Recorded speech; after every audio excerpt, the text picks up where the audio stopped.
अस्सलाम वालेकुम, मैं हूं जावेद फारूकी। नाज़रीन, वो इशारे आने शुरू हो गए जिनका इंतज़ार था और जिनके बारे में कहा जाता था कि क्या अपोजिशन जो हुकूमत के ख़िलाफ़ अदम एतमाद का एक नया सिलसिला शुरू करने जा रही है और हुकूमत गिराने की नई कोशिशें शुरू करने जा रही है। क्या वो अनासर, वो एलिमेंट्स, वो हरकत वो अब भी शामिल होंगे हुकूमत के साथ जिनकी हिमायत से इससे पहले हुकूमत अपोजिशन का मुकाबला करती थी। मेरी मुराद इस्टेब्लिशमेंट के है।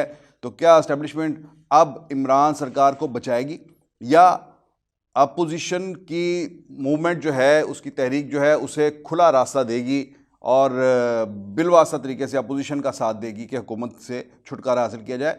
तो उस हवाले से कहा जाता था कि हम भी पूछते थे अपोजिशन के रहनुमाओं से कि क्या आपको कोई इशारा आ गया, तो वो कहते हैं हम इशारों पे नहीं लगे हुए। उधर से भी कहा जाता था कि इनको कहाँ से इशारे आ रहे। तो अब वो इशारे जो हैं वो बड़े नुमाया तौर पर आने लग गए हैं।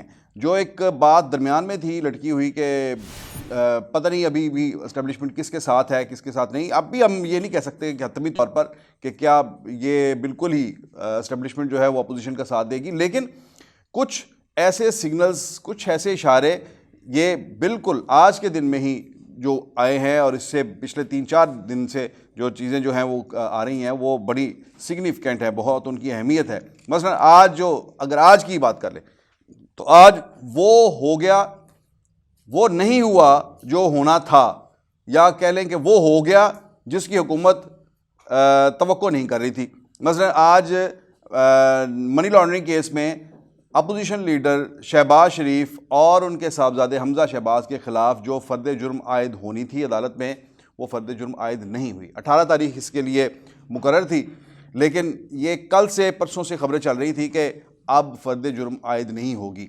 और हुकूमत का ये ख्याल था कि फ़र्द जुर्म आयद होगी तो उसके बाद ट्रायल बड़ी तेज़ी से चलेगा। और ये जो अपोजिशन जो प्लान कर रही है अदम एतमाद वगैरह की और सड़कों पे आने की कोशिशें, इससे पहले शहबाज शरीफ को उठाकर जेल में डाला जाएगा और इसके नतीजे में मुस्लिम लीग नून की तो कमर तोड़ दी जाएगी। लेकिन अभी ऐसा नहीं हो रहा। डेट पड़ गई है फ़र्द जुर्म के हवाले से और ये अभी भी ये देखना है कि इसके बाद भी क्या बनता है इसका।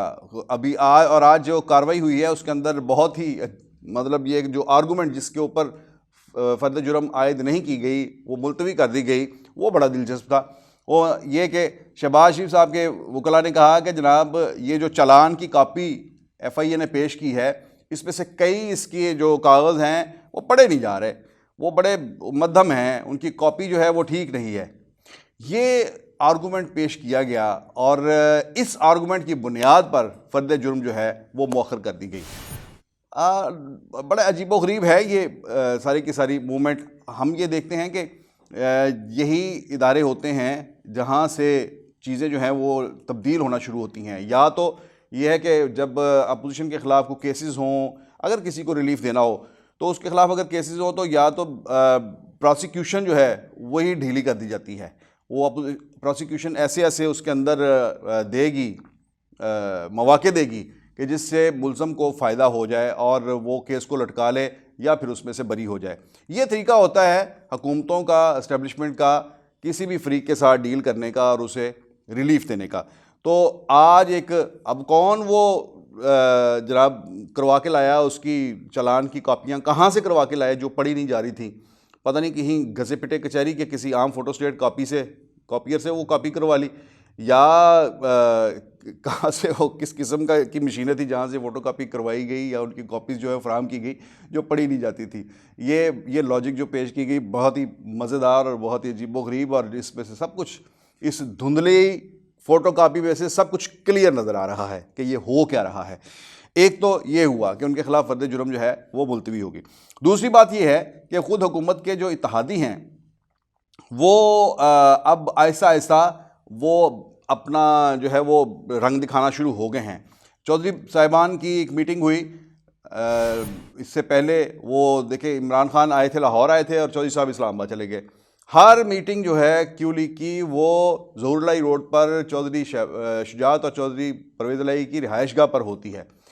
10-20 जितने भी लोग होते हैं वो एक ड्राइंग रूम के अंदर समा जाते हैं और वहाँ पर मीटिंग हो जाती है, सूबाई लेवल की भी और कौमी लेवल की भी, और उसी में बड़े से बड़ा एलामिया भी जारी हो जाता है। लेकिन अब की बार जो है वो ये मीटिंग जिसमें पंजाब के MPs भी शरीक होने थे, जिसमें मरकज़ के 4-6 MNAs ने शरीक होना था और जिसमें किसी दूसरे सूबे में 1-2 सीटें जो है उन्होंने शरीक होना था, वो ये मीटिंग इस्लामाबाद में रख ली गई कि वज़ीर-ए-आज़म लाहौर में है तो मीटिंग इस्लामाबाद में कर लें। उस मीटिंग के बाद जो एलामिया जारी हुआ क्यू लीग का, उसमें भी ये कहा गया कि एक दिन पहले मोनिस इलाही ने कहा कि वज़ीर-ए-आज़म साहब आप अपनी पार्टी को खुलकर इस बात का जो है वो मैसेज दें कि घबराना नहीं है, हम आपके साथ हैं, हम आपके इत्तेहादी हैं, हमने आपके पास के साथ एग्रीमेंट किया है 5 साल साथ देने का, तो हम आपके साथ खड़े हैं। अपनी पार्टी को कह दें कि घबराना नहीं है। लेकिन अगले ही दिन जो चौधरी साहब हैं, चौधरी परवेज़ इलाही, उन्होंने स्टेटमेंट जारी की कि हालात रोज़ाना की बुनियाद पर तब्दील हो रहे हैं और मुल्क में जो है महंगाई, बेरोज़गारी, ये वो जो अपोजिशन की बाकी प्रेस रिलीज़ के अंदर सारी वो अमलन एक अपोजिशन की सारी लैंग्वेज थी जिसके अंदर बड़ी तशवीश का इजहार किया गया। कोई हुकूमती इत्तेहादी की वो प्रेस रिलीज़ नहीं लग रही थी। तो वो भी उन्होंने भी अपनी झलक एक दिखाई कि हम दरमियान में लटके हुए हैं और हमारे पास ऑप्शंस जो हैं वो खुले हैं। ऑप्शंस की बात ही MKM ने भी कर दी और MKM ने स्टेटमेंट जारी की है। उन्होंने कहा है कि जो वज़ीर हैं उन्होंने कहा है कि हुकूमत में रहने या हुकूमत को छोड़ने के ऑप्शंस जो हैं वो तो मौजूद हैं, हमारे पास हर वक्त खुले हैं। ये पिछले 3 साल के अंदर तो ये स्टेटमेंट नहीं आई, ये इसी मौके पर ये स्टेटमेंट आई है। तो ये सारी चीज़ें जो हैं वो मिलजुल कर जो है वो दिखा रही हैं कि किस तरह से हुकूमत के गिर्द जो है वो घेरा तंग हो रहा है। और हम देखते ये हैं कि हुकूमत बड़ी बड़ी इंपॉर्टेंट लेजिस्लेशन जो है, अभी कल भी एक बिल जो है वो सेनेट से पास हो गया, इससे पहले स्टेट बैंक का बिल था वो भी पास हो गया। लेकिन हुकूमत और कौमी नौइयत की कानून साजी, ये दोनों अलग अलग खानों में बटे हुए नज़र आ रहे हैं। जो नेशनल इंपॉर्टेंस की, कौमी अहमियत की जो कानून साजी होती है वो ऐसे थ्रू हो जाती है तमाम दोनों ऐवानों से, जहाँ हुकूमत की अक्सरियत है और जहाँ नहीं है वहाँ पर भी। और चुपके से अपोजिशन लीडर भी अपनी गाड़ी की स्पीड स्लो कर लेते हैं और कहते हैं कि जनाब नहीं पहुँच सके, और नंबर्स जो है वो पूरे हो जाते हैं अपोजिशन के, हुकूमत के, और वो बिल पास कर लेती है।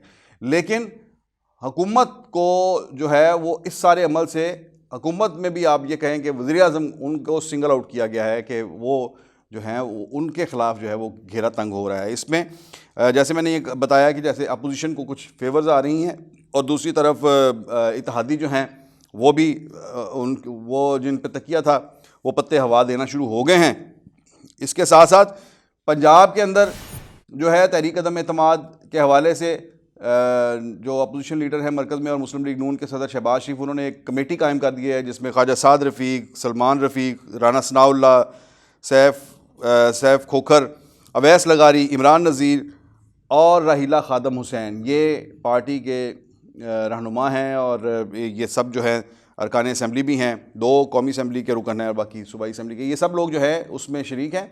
और इन्हें कहा गया है कि पंजाब के अंदर तहरीक अदम एतमाद के लिए वर्किंग शुरू कर दें। पंजाब में अंदर जो है वर्किंग क्यों शुरू की जा रही है, इसकी बुनियादी वजह जो है वो ये है कि बताया जा रहा है कि चौधरी बरादरान के साथ जो डील चल रही है, उस डील में जो गुफ्तगू चल रही है, उस गुफ्तगू में इम्कान इस बात का है कि अगर चौधरी बरादरान अपोजिशन की जो पेशकश है उस पर हाँ कह देते हैं तो सबसे पहले जो चेंज के लिए कोशिश होगी, जो तहरीक अदम एतमाद आएगी, वो पंजाब में आएगी।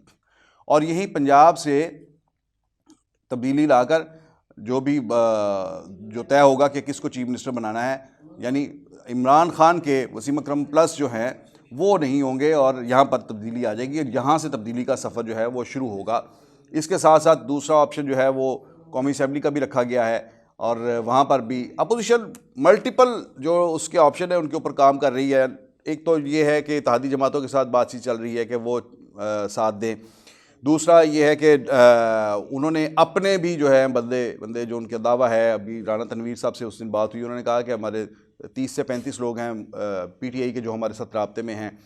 तो ये है कि अगर ये 20 लोग इत्तेहादी जो हैं ये अगर साथ नहीं देते तो जो PTI के जो लोग हैं उनको इस्तेमाल किया जाए और उनका इस्तेमाल जो है वो हो सकता है स्पीकर के ख़िलाफ़ तहरीक अदम एतमाद में, क्योंकि वो सीक्रेट बैलेट होता है। तो ये बराबर तमाम ऑप्शंस जो हैं वो चल रहे हैं। इमरान खान साहब अपनी सर्वाइवल की स्ट्रगल में लगे हुए हैं कि वो अपोजिशन जो इत्तेहादी जमातें हैं उनको मज़ीद राज़ी करने की कोशिश कर रहे हैं, उनको मज़ीद वजारतें बांटने की कोशिश कर रहे हैं। तो वजारतें बांटने का अमल जो है वो शुरू हो गया है, न्याज बांटी जा रही है। और जब मुश्किल वक्त आता है तो कहते हैं कि न्याज लगी बटने, और अब वजारतें बट रही हैं। लेकिन वहाँ पर बड़ी खौफनाक कंट्राडिक्शन है, गैर सियासी किस्म का जो है वो एक जो रवैया है खान साहब का, कि एक तरफ कहते हैं कि नाराज़ जो हैं पीटीआई के लोग उनको मनाएं, जो हलीफ पार्टियां जो हैं इत्तेहादी हैं उनके तहफ़्ज़ात दूर करें, उन्हें मज़ीद वजारतें दें। दूसरी तरफ अपनी पार्टी के अंदर 10 प्यारों को एवार्ड देकर 45 लोगों को नाराज़ कर रहे हैं, वज़ीरों को नाराज़ कर रहे हैं। एक तरफ जप्पियाँ डाल रहे हैं, दूसरी तरफ अपने से दूर कर रहे हैं। ये अजीबोगरीब जिसने भी उन्हें पॉलिसी बनाकर दी है उसका अल्लाह ही हाफ़िज़ है। और पता नहीं वो खान साहब की हुकूमत से के साथ कितना, खान साहब के साथ कितना मुखलस है और उनकी हुकूमत को बचाने में उनके साथ कितना मुआवन साबित हो सकता है। ये तो वक्त ही बताएगा। अगले व्लॉग में फिर मिलेंगे। अल्लाह हाफ़िज़।